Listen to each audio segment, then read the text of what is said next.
So now we're going to talk about information gathering. Information gathering is one of the most important steps in penetration testing.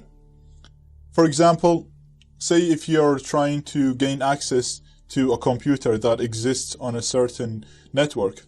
First of all, you want to be able to gather as much information as possible about that network so that you can connect to it, whether it uses encryption, how far the network is, what kind of security is being used on that network, the IP address, the MAC address, all that kind of stuff about the network.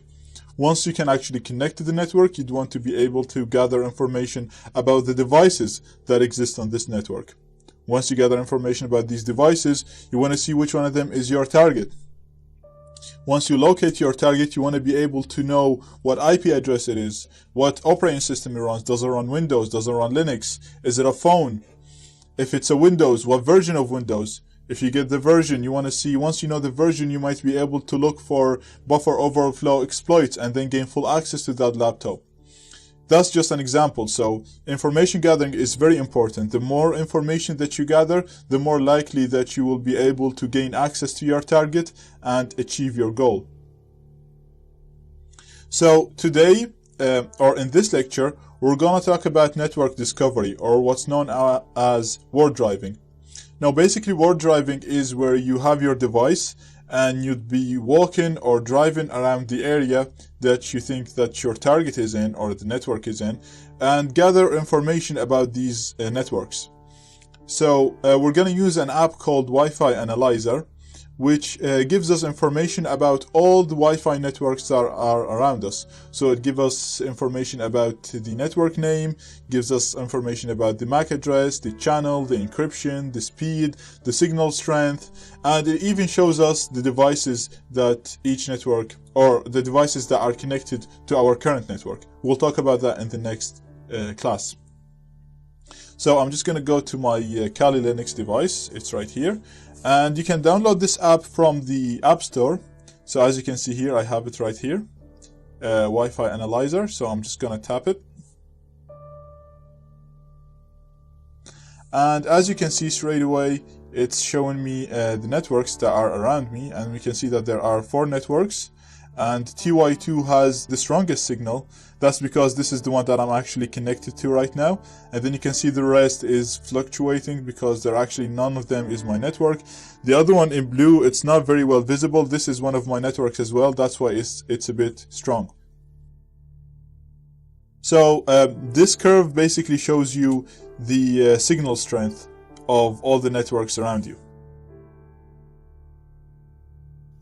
So I'm going to tap on the view here on top, and I'm going to go to the time graph.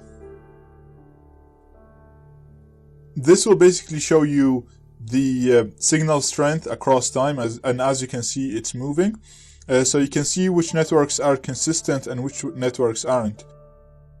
On top, you can filter networks by clicking on the network name on top. So for example, if I click on Horizon right there, it's going to highlight it for me. So if you click on UPC 41119, you can see it's highlighted there for me, so you can have a better look at it. So I'm going to look for my network, which is TY2, and I'm highlighting it right there. And you can see it is the one with the strongest signal and the most consistent of all of them.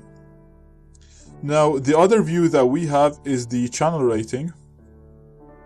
And it'll basically show you which channels are being used most. Now, this is actually really handy because if you go back, I'm just going to go back to the channel graph right here. You can see that my network is, both of my networks actually, TY2 and the UPC62, are both running on the same channel, but they are not using any of the channels that's used by other networks.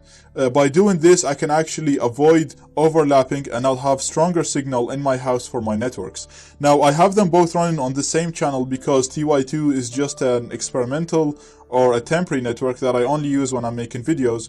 So usually I don't use both, I'd use one or the other. So that's why I have them on the same channel. But it's a good tip for you if there is a lot of networks running on the same channel around your area, then it's a good idea to change the channel of your network to another channel. So I'm gonna go now to the AP list, and this will basically give you a really comprehensive and good look of all the networks. So it'll show you the MAC address here on top, as you can see. So that's the physical address of each network. This doesn't change and it always stays the same.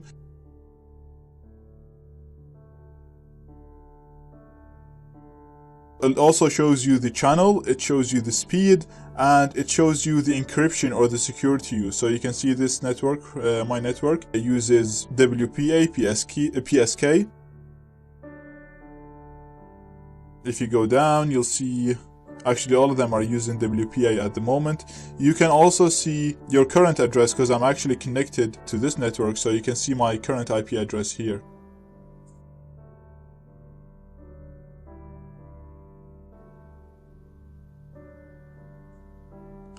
And the last one, which is one of the really nice features that I like about this app, is the signal meter. Now, this is really handy because it shows you how strong is the signal of the network that you pick. So from here, if you tap on this, you can pick any networks from the networks around. So I'm gonna pick TY2, for example, and we can see that the signal is full, so it's perfect. Now, if you start moving around, the signal is going to change.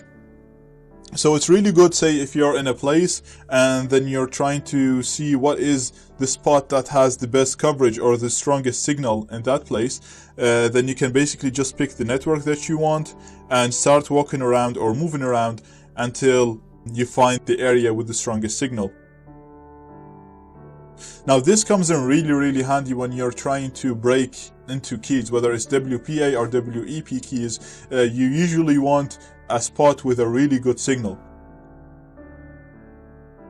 Even if you're using your laptop in order to do that, it's really handy to use your phone or your tablet and start moving around to find the place with the strongest signal, and then put your laptop there or put your Wi-Fi card there and start trying breaking into that network.